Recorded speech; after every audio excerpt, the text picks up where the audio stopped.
Save this recipe because it's a banger. These pot pies are so delicious and easy to make that I can't even wait for them to cool down before I dig in. To start, I'm going to melt some butter over medium-high heat. I'll have all the measurements in the description of this video. I'll add in some onions and I'll cook them for about a minute before mixing in some flour. Once that's all combined, I'll cook this for another 2 minutes. Now I hate celery, but this celery seed is a must for this recipe. I'm mixing in some homemade turkey stock, but feel free to use some store-bought stuff. Once everything's combined, I added some milk and gave that a mix until things came out nice and thick. At this point, you want to season with some salt and pepper and make sure to give it a taste test. We had some leftover Hearty turkey from Thanksgiving, but you could use chicken or even leftover rotisserie chicken.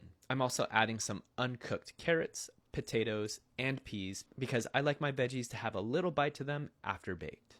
I also use some pre-made pie dough and just do your best to line the inside of the pans and then cut off the extra. Next, we'll add our filling and just make sure not to overfill this. I'll use some more crust for the top of the pie and then cut off the extra and then use a fork to crimp all of the edges down. I like to hit this with a little egg wash and a quick blitz of fresh cracked pepper and some salt. Place them onto a baking sheet and into the oven at 425 degrees Fahrenheit for about 30 minutes or until the crust is nice and golden brown.